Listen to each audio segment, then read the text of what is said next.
새롭게 시작할 대한민국. 얼마 남지 않은 대선. 그 길의 방향을 또다시 우리가 선택하려 합니다. 한때 전쟁의 폐허 위에 무너졌고 기근과 독재, 분단과 외압 속에서 수없이 짓밟히고 수없이 무너졌던 나라. 대통령이 탄핵당하고 정치는 바닥까지 흔들렸으며 세계는 말했습니다. 그 나라는 끝났다. 그러나 그 나라는 버텨냈습니다. 흔들리면서도 무너지지 않았고 짓밟히면서도 다시 일어섰으며 절망 속에서도 또다시 길을 만들었습니다. 그리고 지금 이 나라는 다시 세상을 뜨겁게 뒤흔들 준비를 마쳤습니다. 세계는 말합니다. 가장 부러워해야 할 나라는 바로 대한민국이다. 이제부터 그 이유를 여러분께 보여드리겠습니다. 그 전에 잠깐 1초 만에 누를 수 있는 좋아요 버튼을 꾹 눌러주시면 영상 제작에 아주 큰 힘이 됩니다. 그럼 바로 시작하겠습니다.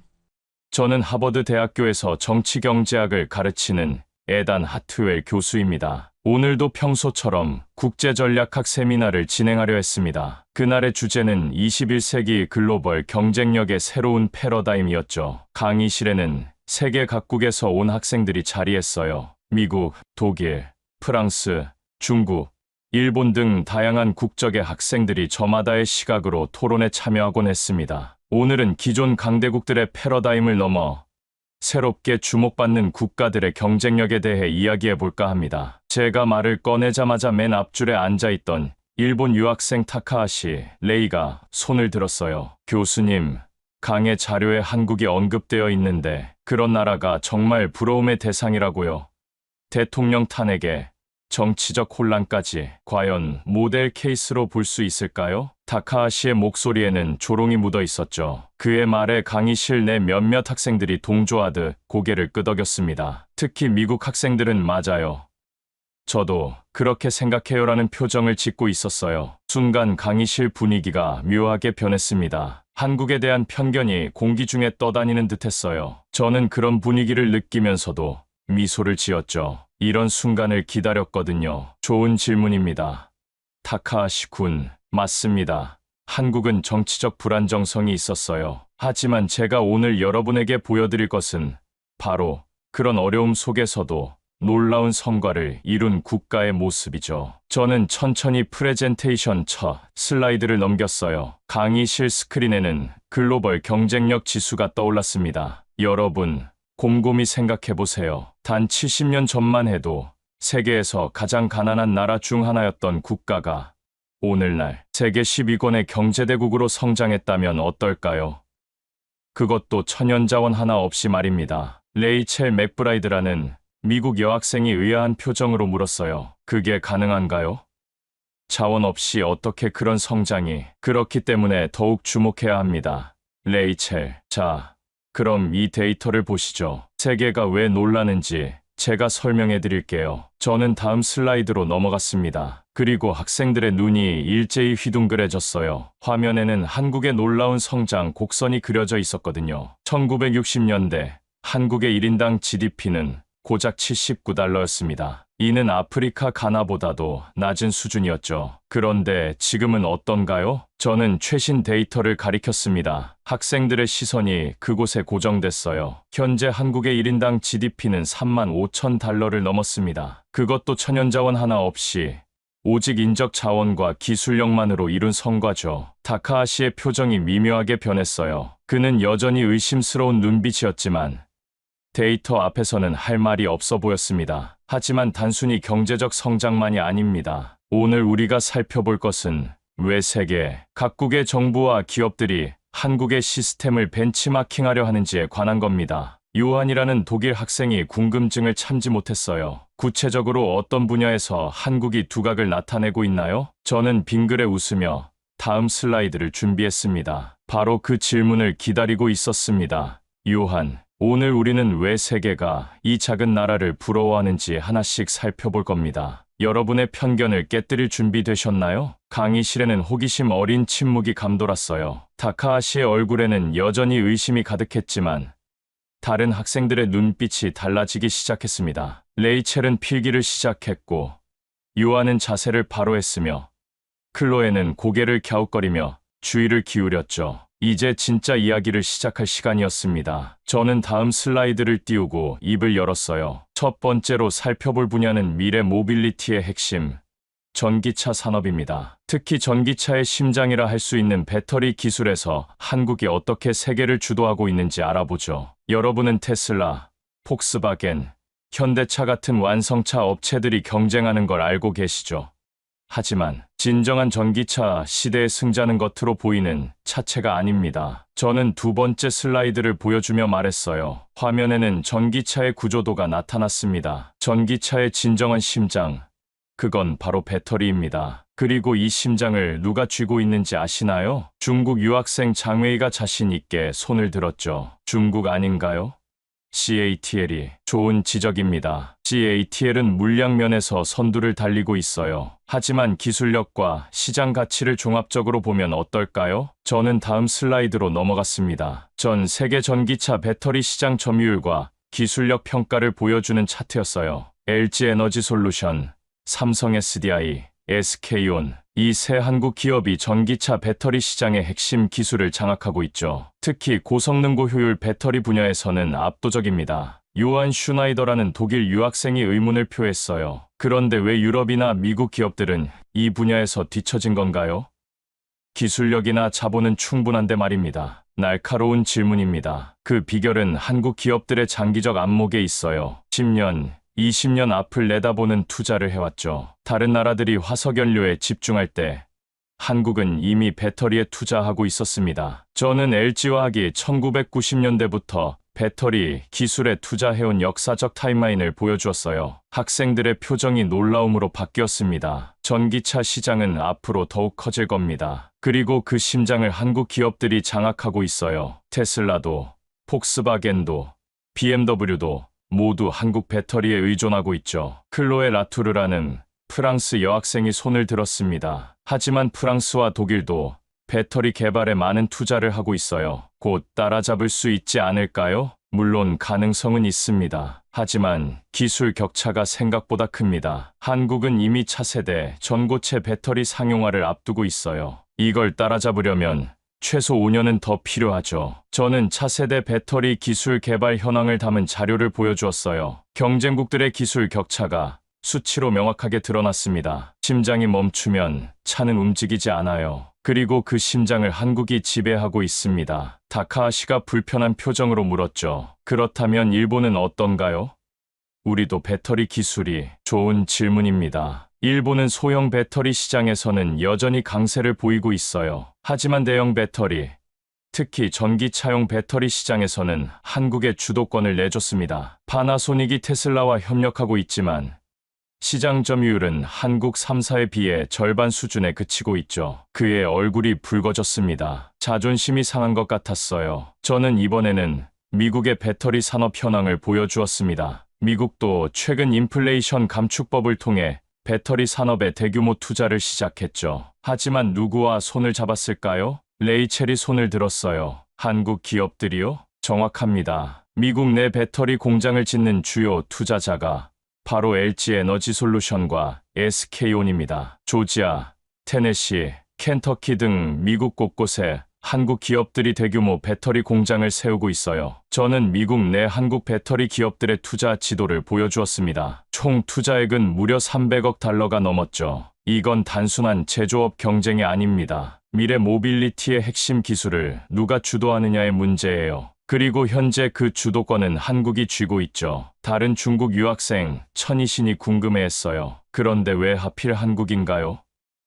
무엇이 그들을 이 분야의 선두주자로 만들었죠? 탁월한 질문입니다. 세 가지 이유가 있어요. 첫째, 장기적 투자. 둘째, 고급 인력 양성. 셋째, 정부와 기업의 협력입니다. 저는 각 요인별 상세 데이터를 보여주었어요. 한국의 배터리 관련 연구개발 투자에 전문 인력 수, 산학연 협력 프로젝트 수가 다른 나라들을 크게 앞서고 있었습니다. 이것이 바로 한국이 자원 없이도 세계를 주도하는 비결입니다. 전략적 선택과 집중, 그리고 끈기죠. 강의실에는 잠시 침묵이 흘렀어요. 학생들은 새롭게 알게 된 사실들을 소화하느라 바빠 보였습니다. 다카하시는 여전히 불편한 표정이었지만 다른 학생들은 점점 더 흥미를 보이기 시작했어요. 이제 두 번째 분야로 넘어가 볼까요?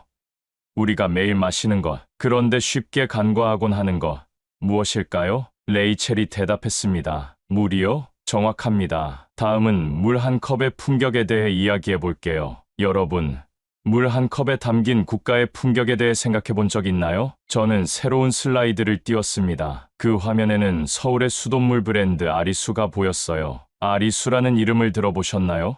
아리수는 서울시의 수돗물 브랜드입니다. 크고 넓다는 수누리말 아리와 물을 뜻하는 수가 합쳐진 이름이죠. 학생들은 생소한 이름에 고개를 갸웃거렸습니다. 클로에가 의아한 표정으로 질문했어요. 수돗물의 브랜드까지 있나요?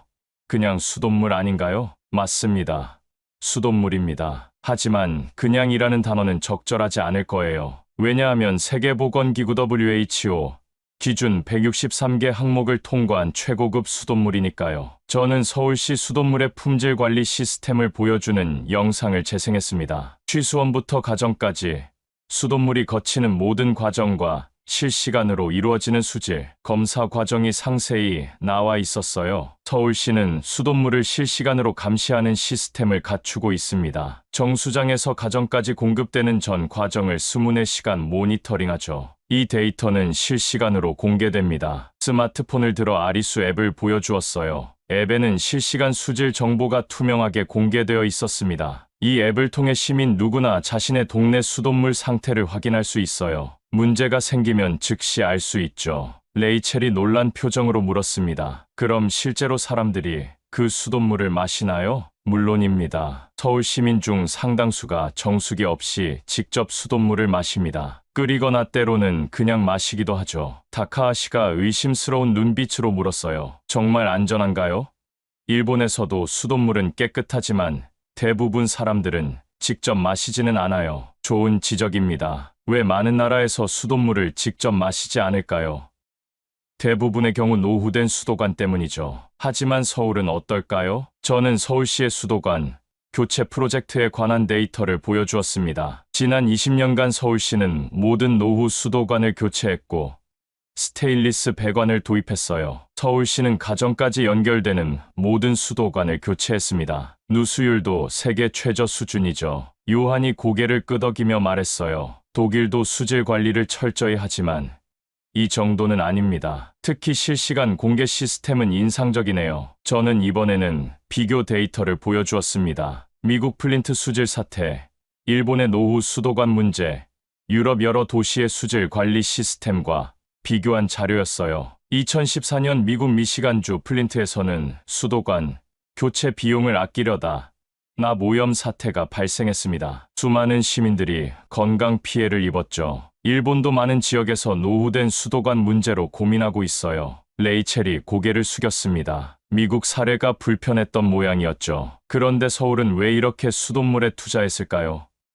비용이 엄청날 텐데요. 탁월한 질문입니다. 그 이유는 품격에 있어요. 한 나라의 품격은 국민이 안심하고 마실 수 있는 물에 담깁니다. 깨끗한 물은 기본적인 인권이자 삶의 질의 기초이기 때문이죠. 저는 이번에는 서울시의 아리수 홍보 캠페인과 시민들의 인식 변화 과정을 보여주었어요. 처음에는 의심하던 시민들이 점차 자신감을 갖게 되는 과정이 담겨 있었습니다. 한국은 물 부족 국가입니다. 그런데도 수돗물을 최고 품질로 관리하죠. 왜냐하면 그것이 진정한 선진국의 모습이라고 생각하기 때문입니다. 저는 잠시 물을 한 모금 마셨어요. 여러분, 국가의 발전 단계를 측정하는 많은 지표가 있습니다. GDP, 수출액, 특허수. 하지만 때로는 물 한 컵에서 그 나라의 품격이 드러나죠. 클로에가 흥미로운 표정으로 물었습니다. 프랑스 파리의 수돗물도 훌륭하다고 알려져 있는데 서울과 어떤 차이가 있나요? 좋은 질문입니다. 파리의 수돗물도 물론 훌륭해요. 하지만 실시간 정보 공개와 스마트 관리 시스템은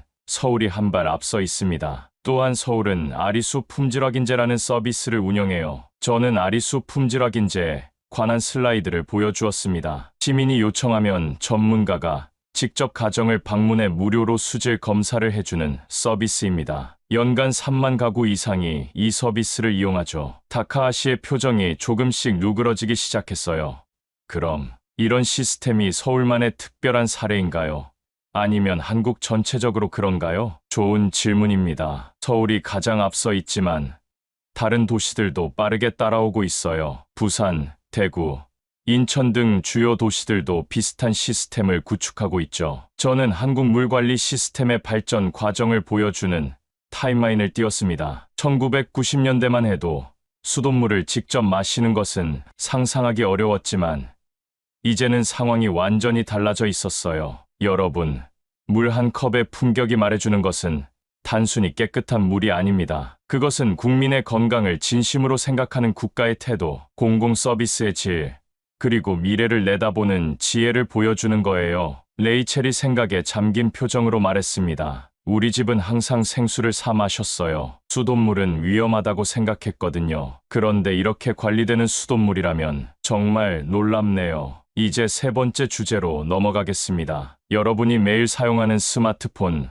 컴퓨터, 그리고 모든 디지털 기기의 두뇌, 바로 반도체에 대한 이야기입니다. 여러분의 손에 들린 스마트폰 안에는 수십억 개의 트랜지스터가 있는 반도체 칩이 있습니다. 이것이 바로 디지털 세계의 두뇌죠. 저는 반도체 웨이퍼 이미지가 담긴 슬라이드를 화면에 띄웠어요. 이 작은 칩 하나에 담긴 기술력은 상상을 초월합니다. 그런데 이 두뇌 중에서도 가장 중요한 부분, 기억을 담당하는 메모리, 반도체 시장을 누가 지배하고 있는지 아시나요? 장웨이가 자신 있게 대답했습니다. 삼성전자요. 정확합니다. 삼성전자는 DRAM과 낸드 플래시 메모리 시장에서 세계 1위를 차지하고 있어요. 그리고 2위는 또 다른 한국 기업인 SK하이닉스죠. 저는 세계 메모리 반도체 시장 점유율 그래프를 보여주었습니다. 삼성전자와 SK하이닉스를 합치면 전 세계 시장의 70% 이상을 차지하고 있었어요. 흥미로운 사실은 이들이 30년 넘게 이 자리를 지켜왔다는 겁니다. 반도체 산업은 기술 변화가 빠르고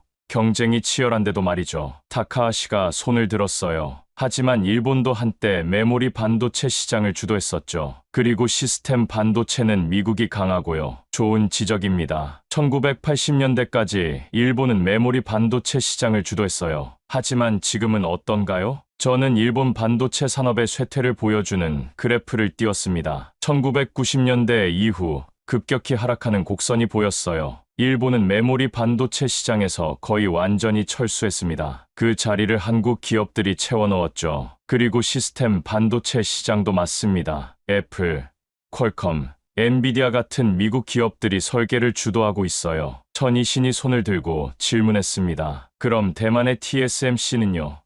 시스템 반도체 생산은 그들이 일이 아닌가요? 정확합니다. 시스템 반도체의 생산은 대만의 TSMC가 선두를 달리고 있어요. 설계는 미국 기업들이, 생산은 TSMC가 주도하는 구조죠. 저는 반도체 산업의 구조를 설명하는 도표를 보여주었습니다. 메모리와 시스템 반도체의 차이, 설계와 생산의 분업 구조가 명확히 드러났어요. 여러분, 여기서 중요한 점은 메모리 반도체가 단순히 기억 장치가 아니라는 겁니다. 아무리 뛰어난 두뇌라도 기억이 없으면 무용지물이죠. 시스템 반도체가 아무리 훌륭해도 데이터를 저장할 메모리가 없다면 아무것도 할 수 없습니다. 요한이 의문을 제기했어요. 하지만 시스템 반도체가 더 부가가치가 높지 않나요? 애플이나 퀄컴의 칩, 설계 기술이 메모리보다 더 복잡하고 가치 있어 보이는데요. 좋은 질문입니다. 맞습니다.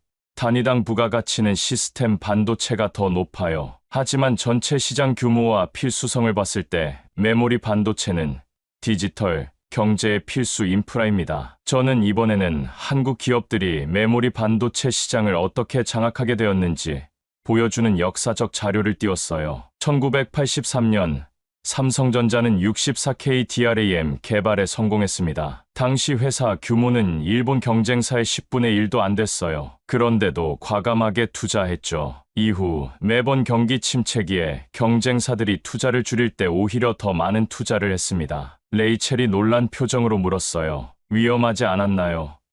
그렇게 불확실한 시장에 큰 돈을 투자한다는 건 물론 위험했습니다. 하지만 그들은 초격차 전략이라는 것을 구사했어요. 경쟁사들보다 최소 2년 이상 앞서 나가는 기술을 확보하는 전략이었죠. 그렇게 되면 경쟁사들이 따라올 수 없는 격차가 생깁니다. 저는 삼성전자와 SK하이닉스의 연구개발 투자액과 특허 출원 건수를 보여주었어요. 두 회사는 매출의 약 10%를 연구개발에 투자했고 매년 수천 건의 특허를 출원하고 있었습니다. 이 두 기업은 단순히 현재의 기술에 안주하지 않아요. 항상 다음 세대 기술을 개발하죠. 그래서 30년 넘게 선두를 지킬 수 있었습니다. 클로에가 고개를 갸웃거리며 물었어요. 그런데 미국이나 중국 같은 강대국들은 왜 이 분야에 더 투자하지 않나요? 국가 안보에도 중요할 텐데요. 날카로운 지적입니다. 실제로 미국과 중국 모두 자국 내 메모리 반도체 생산 역량을 키우려고 엄청난 보조금을 투입하고 있어요. 하지만 기술 격차를 따라잡는 건 쉽지 않습니다. 저는 미국의 CHIPS Act와 중국의 반도체 육성 정책을 보여주는 자료를 띄웠습니다. 두 나라 모두 수천억 달러를 투자하고 있었어요. 미국과 중국이 이렇게 필사적인 이유가 뭘까요? 바로 한국의 기술력을 따라잡기 위해서입니다. 그만큼 한국의 반도체 기술이 세계적으로 중요하다는 뜻이죠. 타카하시의 표정이 복잡해 보였어요. 그는 조용히 질문했습니다. 한국은 어떻게 이런 기술 격차를 유지할 수 있나요? 결국 기술은 따라잡히게 되어 있지 않나요? 탁월한 질문입니다. 비결은 끊임없는 혁신과 과감한 투자에 있어요. 다른 기업들이 불황이라며 투자를 줄일 때 한국 기업들은 오히려 더 많이 투자합니다. 지금도 차세대 메모리 개발에 수십조 원을 투자하고 있죠. 저는 삼성전자와 SK하이닉스의 최신 투자 계획을 보여주었어요. 두 회사는 향후 5년간 약 300조 원을 반도체 분야에 투자할 계획이었습니다. 디지털 세계의 두뇌, 특히 그 기억 장치를 한국이 주도하고 있다는 사실. 이는 단순한 산업적 성공을 넘어 국가 경쟁력의 핵심이 되었습니다. 저는 마지막 슬라이드를 보여주며 말했어요. 30년 넘게 세계 1위를 지켜온 분야. 이것이 바로 한국의 저력입니다. 여러분, 진정한 선진국의 척도가 무엇이라고 생각하시나요? GDP, 군사력, 아니면 과학기술 발전 정도? 저는 학생들의 반응을 기다리며 잠시 멈추었습니다. 여러 학생들이 각자의 생각을 말하려고 손을 들었어요. 모두 중요한 지표입니다. 하지만 제가 오늘 말씀드릴 진정한 선진국의 척도는 누구나 소외되지 않고 적절한 의료 서비스를 받을 수 있는가입니다. 저는 새로운 슬라이드를 띄웠어요. 세계 각국의 의료보험 체계를 비교한 도표였습니다. 한국은 1989년 전 국민건강보험 제도를 완성했습니다. 모든 국민이 소득에 비례한 보험료를 내고 필요할 때 적절한 의료 서비스를 받는 시스템이죠. 레이첼이 궁금하다는 표정으로 질문했어요. 미국도 의료 기술은 세계 최고 수준인데 왜 한국의 시스템이 더 뛰어나다고 보는 건가요? 좋은 질문입니다. 의료 기술의 발전과 의료 시스템의 효율성은 별개의 문제예요. 이 차이를 구체적인 사례로 살펴볼까요? 저는 미국과 한국의 의료비 비교 자료를 보여주었습니다. 같은 수술에 대해 미국에서는 수만 달러를 지불해야 하지만 한국에서는 그 일부만 지불하면 되는 사례들이 나열되어 있었어요. 예를 들어 맹장 수술의 경우 미국에서는 평균 33,000달러가 들지만 한국에서는 약 2,000달러면 됩니다. 그것도 건강보험 적용 후에는 환자 부담금이 200에서 300달러에 불과하죠. 요한이 의아한 표정으로 물었어요. 그렇게 저렴한데 의료 품질은 어떤가요? 대기 시간이 길거나 서비스가 열악하진 않나요? 또 다른 좋은 질문입니다. 실제로 한국의 의료 서비스 질은 세계 최고 수준에 속합니다. OECD 국가 중 의사 1인당 환자 수는 많은 편이지만 MRI나 CT 같은 고가 의료 장비 보유율은 최상위권이에요. 저는 의료 장비 보유율과 첨단 의료기술 도입 속도를 보여주는 차트를 띄웠어요. 한국은 인구 대비 MRI, CT 보유율이 세계 최고 수준이었습니다. 또한 한국은 첨단 의료기술 도입 속도가 매우 빠릅니다. 로봇 수술이나 원격 의료 같은 신기술이 빠르게 현장에 적용되죠. 레이첼이 갑자기 감정적인 표정으로 말했어요. 교수님, 제 어머니는 작년에 암으로 돌아가셨어요. 보험이 없어서 초기에 제대로 된 치료를 받지 못했거든요. 그런 나라에 어머니가 살았더라면. 갑작스러운 고백에 강의실에 침묵이 흘렀습니다. 레이첼의 눈에는 눈물이 고이기 시작했어요. 레이첼, 정말 유감입니다. 당신의 이야기가 바로 제가 오늘 강조하고 싶은 핵심입니다. 진정한 선진국은 국민 누구나 경제적 걱정 없이 적절한 의료 서비스를 받을 수 있는 나라입니다. 저는 위로의 말을 건넨 뒤 한국의 암 생존율 데이터를 보여주었어요. 한국은 OECD 국가 중 위암, 대장암, 간암 등 주요 암 5년 생존율이 최상위권이었습니다. 한국의 국민건강보험공단은 세계 최대 규모의 단일 보험자 시스템입니다. 5,200만 국민의 모든 의료 데이터를 관리하죠. 이 빅데이터를 활용해 의료 정책을 수립하고 질병 예방에도 활용합니다. 타카하시가 의문을 제기했어요. 하지만 그런 시스템은 재정적으로 지속 가능할까요?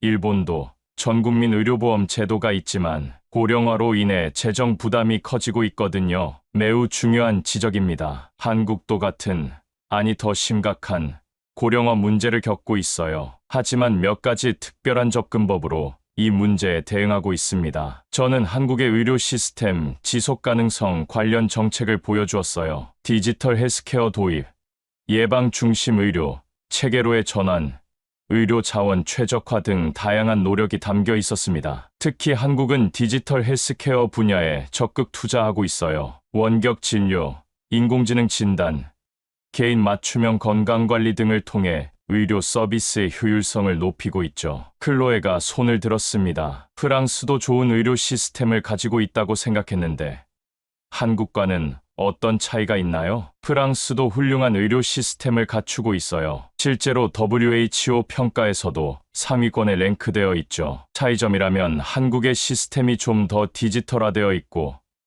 첨단 의료기술 도입 속도가 빠르다는 점입니다. 저는 한국과 프랑스의 의료 시스템을 비교한 표를 보여주었어요. 양국 모두 우수한 시스템을 갖추고 있지만 디지털화 정도와 첨단 의료기술 도입 측면에서 한국이 앞서 있었습니다. 또 하나 중요한 점은 의료 서비스의 접근성입니다. 한국은 인구 대비 병원 수가 많고 대기 시간이 짧아요. 응급실 도착부터 치료 시작까지 평균 30분 이내라는 통계가 있죠. 레이첼은 여전히 감정적인 표정이었어요. 그녀는 작은 목소리로 물었습니다. 그런 시스템을 우리나라에도 도입할 수 없을까요? 쉽지 않은 일이지만 불가능하진 않습니다. 중요한 것은 국민적 합의와 정치적 의지예요. 의료를 단순한 서비스가 아닌 기본권으로 보는 관점의 전환이 필요하죠. 저는 마지막 슬라이드를 보여주었습니다. 그것은 간단한 문장이었어요. 진정한 선진국은 누구나 치료받을 수 있는 나라입니다. 강의실에는 잠시 깊은 침묵이 흘렀습니다. 학생들은 각자의 생각에 잠긴 듯했어요. 레이첼의 눈에서는 눈물이 흘러내렸지만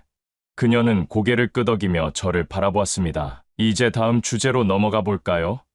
디지털 혁명 시대의 가장 중요한 인프라, 초고속 인터넷에 대한 이야기입니다. 여러분, 렉이라는 단어를 들어보셨나요? 온라인 게임에서 화면이 버벅거리는 현상을 말하죠. 저는 웃으며 새로운 슬라이드를 띄웠습니다. 세계 각국의 인터넷 속도를 비교한 그래프였어요. 이 그래프를 보시면 한국의 평균 인터넷 속도가 세계 최고 수준임을 알 수 있습니다. 이런 질문을 드려볼게요. 여러분은 집에서 인터넷이 끊기거나 속도가 느려진 경험이 있으신가요? 거의 모든 학생들이 손을 들었습니다. 영국, 미국, 프랑스, 독일, 심지어 일본 학생들도 모두 경험이 있다고 했어요. 흥미롭네요. 한국에서는 이런 경험이 매우 드뭅니다. 왜냐하면 전국 어디서나 초고속 인터넷이 가능하니까요. 저는 한국의 인터넷 인프라 구축 과정을 보여주는 타임라인을 띄웠습니다. 1990년대 말부터 정부 주도로 전국에 광케이블을 깔기 시작한 역사가 담겨 있었어요. 1997년 아시아 금융위기 당시 한국 정부는 과감한 결정을 내립니다. 경기 침체 속에서도 전국에 광케이블을 설치하는 대규모 프로젝트를 시작한 거죠. 요한이 의아해하며 물었어요. 그 시기에 그런 투자를 한 이유가 뭔가요? 경제 위기 때는 보통 긴축을 하잖아요. 탁월한 질문입니다. 한국 정부는 위기를 기회로 전환했어요. 디지털 혁명이 다가오고 있다는 걸 간파하고 미래 경쟁력을 확보하기 위해 과감하게 투자한 거죠. 저는 그 투자의 결과를 보여주는 데이터를 띄웠습니다. 한국의 인터넷 보급률, 평균 속도, 품질 지표들이 세계 최고 수준이었어요. 현재 한국의 초고속 인터넷 보급률은 거의 100%에 가깝습니다. 가장 외딴 시골 마을에서도 기가비트급 인터넷을 사용할 수 있죠. 장웨이가 호기심 어린 표정으로 물었어요. 중국도 최근 5G 기술에 많은 투자를 하고 있는데 한국과 비교하면 어떤가요? 좋은 질문입니다. 중국은 5G 기지국 수에서는 세계 최대 규모를 자랑합니다. 하지만 실제 사용자 경험 측면에서는 한국이 여전히 앞서 있어요. 특히 안정성과 실제 속도 면에서요. 저는 이번에는 모바일 인터넷 속도를 비교한 차트를 보여주었습니다. 한국은 평균 다운로드 속도가 초당 수백 메가비트에 달했어요. 가장 놀라운 점은 인터넷 서비스의 형평성입니다. 소득 수준이나 거주 지역에 관계없이 모든 국민이 고품질 인터넷에 접근할 수 있어요. 이것이 바로 디지털 평등의 개념입니다. 클로에가 의문을 제기했어요. 프랑스 파리처럼 인구 밀도가 높은 도시에서는 인터넷이 빠르지만 시골로 가면 상황이 달라져요. 한국은 어떻게 그런 격차를 해소했나요? 핵심을 짚는 질문입니다. 한국은 보편적 서비스 개념을 적용했어요. 통신사들이 수익성이 낮은 시골 지역에도 반드시 고품질 인터넷을 제공하도록 의무화했죠. 대신 정부가 일부 비용을 보조했고요. 저는 한국의 디지털 평등 정책 사례들을 보여주었습니다. 저소득층을 위한 인터넷 요금 감면 제도, 고령자를 위한 디지털 교육 프로그램, 장애인을 위한 접근성 향상 노력 등이 포함되어 있었어요. 디지털 평등은 단순히 기술적 문제가 아닙니다. 사회적 형평성의 문제죠. 모든 시민이 디지털 혜택을 누릴 수 있어야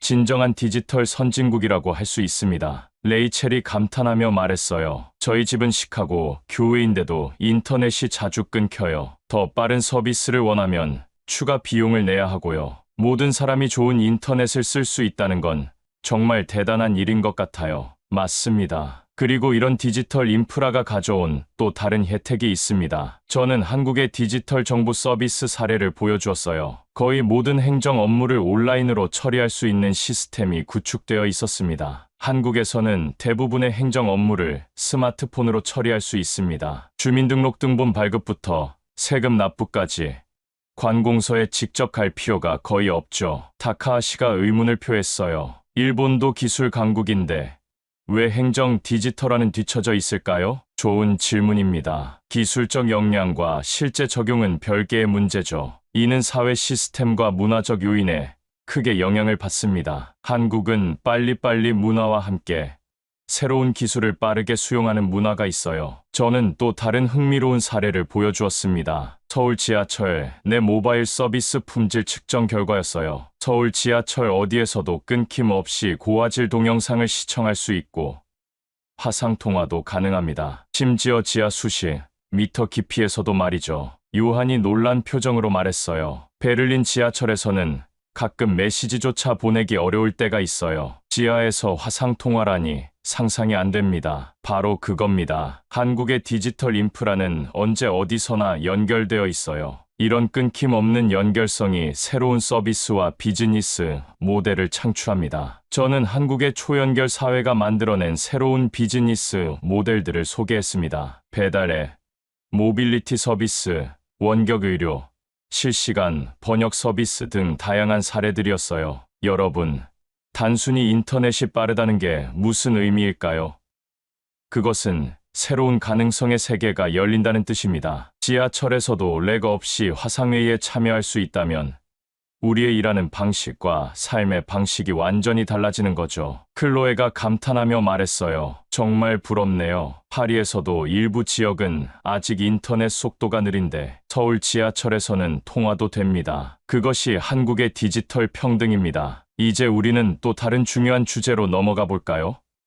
바로 시민들의 안전에 관한 이야기입니다. 여러분, 밤에 혼자 거리를 걸을 때 불안함을 느껴본 적이 있으신가요? 대부분의 학생들이 고개를 끄덕였습니다. 특히 여학생들의 반응이 더 적극적이었어요. 이번에는 세계 주요 도시들의 치안 상태를 비교해 볼까 합니다. 저는 세계 주요 도시들의 안전도 지수를 보여주는 슬라이드를 띄웠어요. 서울은 도쿄에 이어 세계 2위를 차지하고 있었습니다. 이코노미스트 인텔리전스 유닛의 조사에 따르면 서울은 세계에서 두 번째로 안전한 도시입니다. 범죄율, 교통사고, 재난 대응 등을 종합적으로 평가한 결과죠. 클로에가 놀란 표정으로 물었어요. 정말인가요? 그렇게 큰 도시에서 어떻게 그런 안전을 유지할 수 있나요? 좋은 질문입니다. 서울의 안전은 두 가지 핵심 요소에서 비롯됩니다. 첫째는 기술, 둘째는 시민의식이에요. 저는 서울 곳곳에 설치된 CCTV 시스템에 관한 자료를 보여주었습니다. 서울에는 약 9만 개의 CCTV가 설치되어 있고 이들은 인공지능과 연결되어 실시간으로 이상 상황을 감지할 수 있었어요. CCTV만으로는 범죄를 완전히 예방할 수 없습니다. 중요한 것은 이 기술이 어떻게 활용되느냐죠. 서울의 경우 범죄 발생 시 평균 대응 시간이 4분 이내입니다. 저는 서울의 스마트 치안 시스템에 관한 비디오를 재생했어요. 누군가 위급 상황에서 비상벨을 누르면 인근 CCTV가 즉시 그 장소를 비추고 경찰이 신속하게 출동하는 모습이 담겨 있었습니다. 하지만 더 중요한 것은 시민들의 의식입니다. 한국은 우리라는 공동체 의식이 강한 사회예요. 낯선 사람이 위험에 처해도 돕는 문화가 있죠. 레이첼이 궁금해하며 물었어요.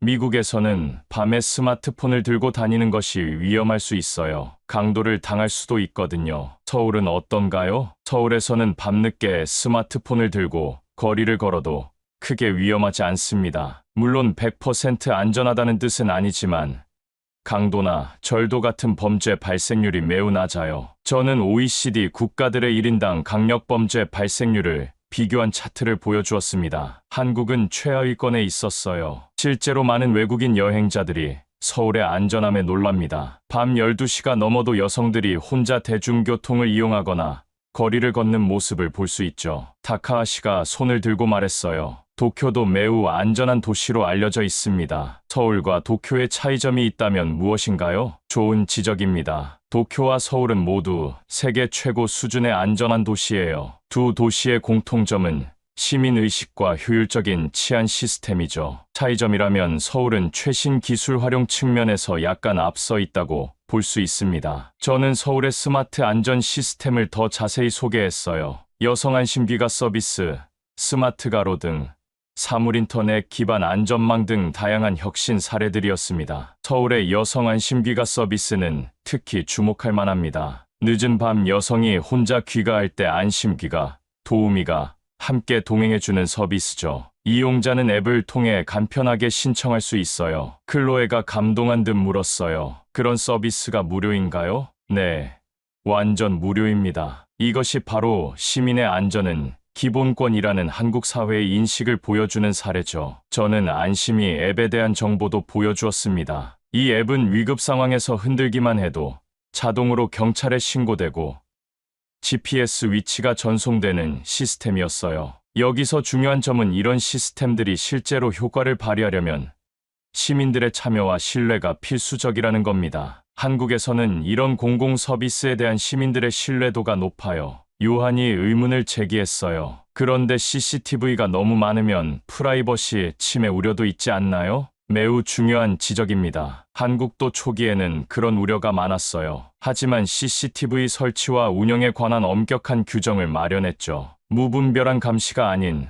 공공안전을 위한 제한적 활용을 원칙으로 삼았습니다. 저는 한국의 개인정보보호법과 CCTV 운영 지침에 관한 자료를 보여주었어요. 불법적인 영상 수집이나 유출에 대한 처벌 규정도 엄격했습니다. 안전과 프라이버시의 균형을 찾는 것은 모든 사회의 과제입니다. 한국은 지금도 그 최적점을 찾기 위해 계속 노력하고 있어요. 장웨이가 호기심 어린 표정으로 물었어요. 중국의 경우 AI 안면인식 기술을 치안에 적극 활용하고 있는데 한국은 어떤가요? 중요한 질문입니다. 한국은 공공장소에서의 AI 안면인식 기술 활용에 더 신중한 입장을 취하고 있어요. 범죄 수사 등 제한된 목적으로만 허용되며 일상적 감시 용도로는 사용되지 않습니다. 저는 한국의 디지털 윤리 가이드라인을 보여주었습니다. 첨단 기술의 윤리적 활용을 강조하는 내용이었어요. 결국 중요한 것은 기술과 시민의식의 조화입니다. 아무리 좋은 기술도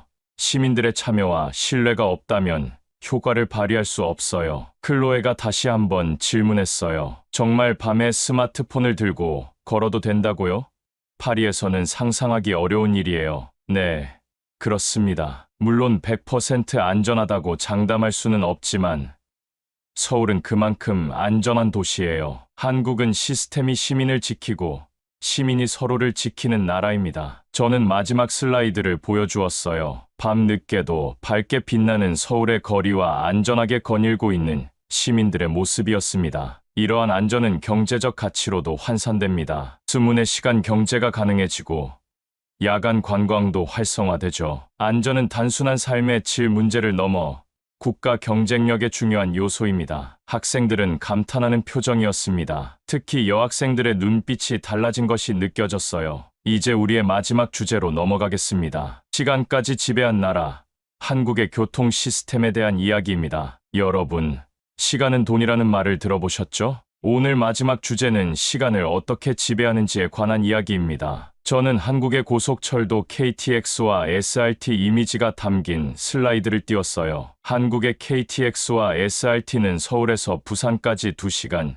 15분 만에 주파합니다. 약 400km 거리를 말이죠. 이는 도시 간 이동 시간의 혁명적 단축을 의미합니다. 요한이 호기심 어린 표정으로 질문했어요. 독일의 IC나 프랑스의 TGV와 비교하면 어떤가요? 좋은 질문입니다. 속도만 놓고 보면 프랑스 TGV가 최고 속도 기록을 보유하고 있어요. 하지만 실제 운행에서 중요한 것은 정시성과 안정성입니다. 저는 세계 주요 고속철도의 정시 도착률 비교 데이터를 보여주었습니다. KTX와 SRT는 99.9%에 가까운 정시율을 기록하고 있었어요. KTX는 2004년 개통 이후 단 한 건의 인명사고도 없었습니다. 안전성과 정시성 측면에서 세계 최고 수준을 유지하고 있죠. 타카하시가 의문을 제기했어요. 일본의 신칸센도 유사한 안전 기록을 가지고 있습니다. 한국의 고속철도가 특별한 이유는 무엇인가요? 좋은 지적입니다. 사실 한국의 고속철도 기술은 초기에 프랑스 TGV와 일본 신칸센의 기술을 도입해 시작했어요. 하지만 이후 자체 기술 개발을 통해 현재는 한국형 고속철도 시스템을 완성했습니다. 저는 한국 고속철도의 진화 과정을 보여주는 타임라인을 띄웠어요. 기술 도입부터 독자, 개발까지의 여정이 담겨 있었습니다. 그런데 한국 교통 시스템의 진정한 강점은 단순히 빠른 속도가 아닙니다. 바로 통합성에 있어요. 저는 한국의 통합교통카드 시스템에 관한 슬라이드로 넘어갔습니다. 한국에서는 하나의 교통카드로 전국의 모든 대중교통을 이용할 수 있습니다. 서울의 지하철, 부산의 버스, 제주도의 택시까지 말이죠. 심지어 편의점에서 물건을 살 때도 같은 카드를 사용할 수 있어요. 레이첼이 놀란 표정으로 말했어요. 미국은 도시마다 다른 교통카드 시스템을 사용해요. 뉴욕의 메트로 카드는 시카고에서 사용할 수 없죠. 전국 통합 시스템이라니 정말 편리할 것 같네요. 맞습니다. 그리고 이 통합 시스템은 단순한 편리함을 넘어 데이터 기반 교통 정책의 토대가 됩니다. 저는 빅데이터를 활용한 한국의 교통 최적화 사례들을 보여주었어요. 교통 흐름에 따라 버스 노선과 배차 간격을 실시간으로 조정하는 시스템, 혼잡도에 따라 요금을 차등 적용하는 정책 등이었습니다. 서울의 대중교통 시스템은 세계에서 가장 효율적인 시스템 중 하나로 평가받고 있습니다. 하루 평균 이용객이 약 700만 명에 달하는 거대 시스템이지만 정확하고 안정적으로 운영되죠. 클로에가 의문을 표했어요. 파리도 좋은 대중교통 시스템을 갖추고 있다고 생각했는데 한국과는 어떤 차이가 있나요? 파리의 대중교통도 훌륭합니다. 차이점이라면 디지털 통합 정도와 실시간 정보 제공 측면에서 서울이 좀 더 앞서 있다고 볼 수 있어요. 저는 서울 대중교통 앱을 시연했습니다. 앱에서는 현재 버스의 위치, 도착 예정 시간, 차내 혼잡도까지 실시간으로 확인할 수 있었어요. 이 앱을 통해 시민들은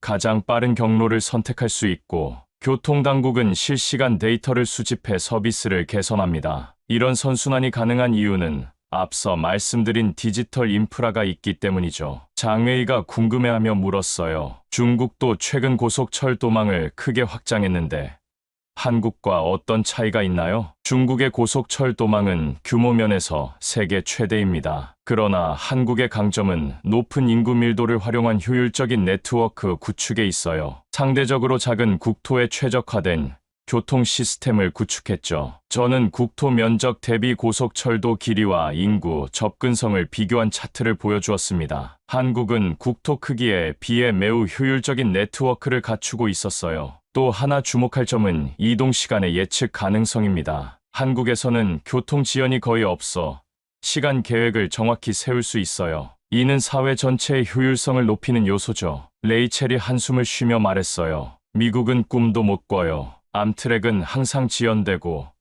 도시 간 이동은 주로 비행기에 의존하죠. 그리고 이런 효율적인 교통 시스템이 가져온 또 다른 변화가 있습니다. 바로 전국이 일일생활권화된 것이죠. 저는 한국의 지도를 보여주며 주요 도시 간 이동 시간을 표시했습니다. 서울에서 어느 주요 도시든 3시간 이내에 도착할 수 있었어요. 이런 교통혁명은 지방 경제 활성화에도 큰 도움이 됩니다. 지방 도시에 살면서도 서울로 출퇴근하는 사람들이 늘고 있어요. 주거비 부담은 줄이고 좋은 일자리는 유지할 수 있는 새로운 라이프 스타일이 가능해진 거죠. 요한이 감탄하며 질문했어요. 그렇게 효율적인 시스템을 구축하는 데 드는 비용은 어떻게 감당했나요? 초기 투자 비용은 상당했습니다. 하지만 장기적으로 볼 때 경제적 효율성 증가, 환경 비용 절감, 삶의 질 향상 등 다양한 측면에서 그 이상의 가치를 창출했죠. 저는 한국 고속철도의 경제적 효과를 분석한 연구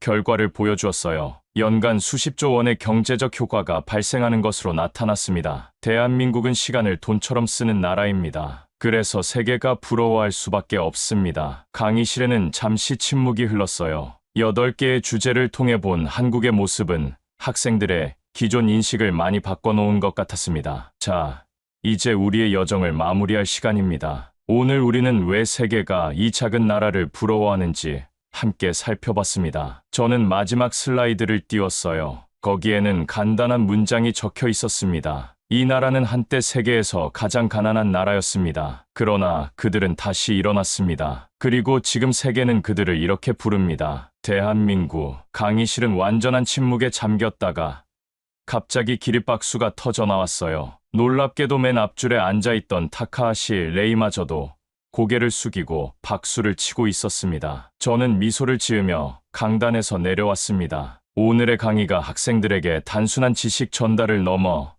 새로운 시각을 제시했기를 바랐습니다. 그것이 바로 교육의 진정한 목적이니까요. 오늘 사연 어떠셨나요?